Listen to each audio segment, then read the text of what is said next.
โอ้โอ้โอ้โอ้เอ็นนอมันก็มีไอ้เดียย่ายเห็นบ่ท่านเด้งเอ้ยเพิ่นว่าในเบื้องต้นมาประลอบถึงความตายจังว่าในนอตอนนี้ส่วนคุณพ่อประเสริฐดาสมบูรณ์เพิ่นได้วายคิ้วว่าจากเฮาลองไปแล้วบ่มีแนวเหลือข้างเหลือแต่ดวงวิญญาณขึ้นละล่างดอกวังเป่าแล้วคุณพ่อประเสริฐดาสมบูรณ์เลยตายจากลูกและเต่ากันไปแล้วแต่พันมานี่ล่ะณบัดนี้พ่อสำเร็จแล้วก็แม่ปัญจนาพ้นหมอแล้วก็พ่อประจวบแม่กุศลคำมากพร้อมเดบุตรธิดาญาณพี่น้องทั้งหลายตั้งแต่คุณพ่อประเสริฐดาสมบูรณ์ตายไปวันนั้นโอ้ยนี่แต่อ้อยแล้วก็อ้อยอ้อยแล้วก็ทองอ้อยเด่นน้องนะโดยว่าคิดว่าสิพ่อว่าสิเกิดขวัญแก่เจิงนะพ่อประเสริฐเอ้ย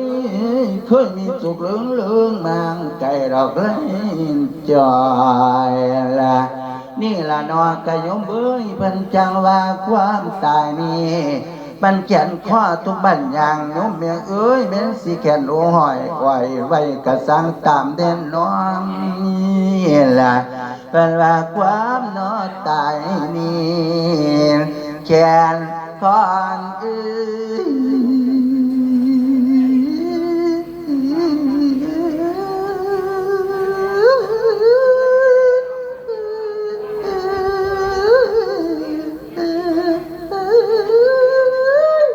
ว้ายทุกบาทยังได้หนอ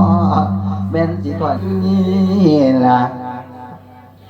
พอประเสริฐเอ้ยเขียนเด้ตั้งแต่ข้าวออกก่อนกี่แต่พออยู่ว่าท่านตายพอเคยบายเพียงปัดพันวิยุหินกินบ้าเป็นพอประเสริฐเล่ากับปอนนะนอนบ่หลับเอ้ยเรายังความได้หนอเคยทนุถนอมต่อบ้อมตอมไปขี่วิญดอกของยงนี่ล่ะพอประเสริฐเอ้ยตั้งแต่กี่ลูกนอนเสด็จสะดุ้งย่างว่ากูดอกเอาพวงขันเดิกมานอสมควร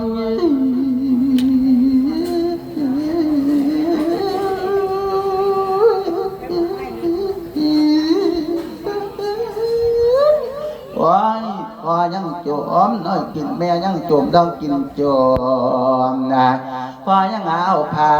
เพื่อนแพ้ว่าเอ้ยดอกมาหอมโอ้ยตุ่มข้างนั้นข้างนี้ลมหนาวนั่นก็คอยหานี่ล่ะพอประเสริฐเอ้ยตั้งแต่กี่เนี่ยเท่านี้ปล่อยยังคอยแบ่งดอกพุทธาพ่อเอ้ยพ่อว่าสิเกินลองก็ดี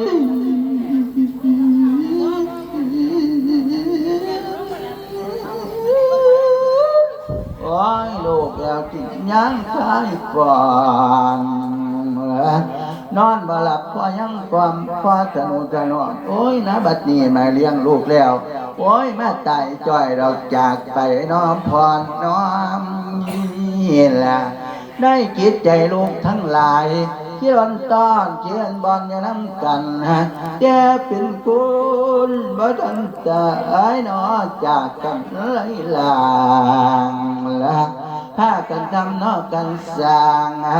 ส่วนมอนยืน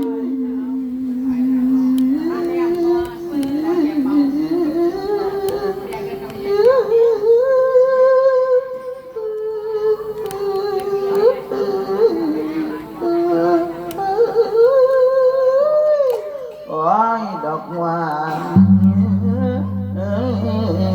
ไอ้น้องหัวหนอนนะตั้งแต่กี่ปลูกพระเสมากนามย้ำพอประเสริฐนั้นได้ยุ่นนำ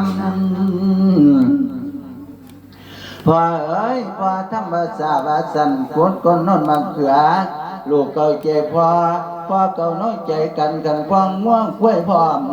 บัดนี้ส่วนพอประเสริฐดาสมบูรณ์เลยมาตายดองอิสามนะ จากไว้เว้นนลึกกรรมพอทำไว้แต่ศาสตร์ก่อนน้อพอประเสริฐน้อยมารับเอาพรน้ำหมูญาติพี่น้องสาแล้วจังคอยไปเดิมพรล่ะจังว่าในตอนนี้จังว่าญาติพี่น้องพ่อแม่ไผกระไดมาถวายปนมมือใส่เสียนเลี้ยนน้อมยกขึ้นจอมเหนือเก้าปนมนั้นตั้งต่อ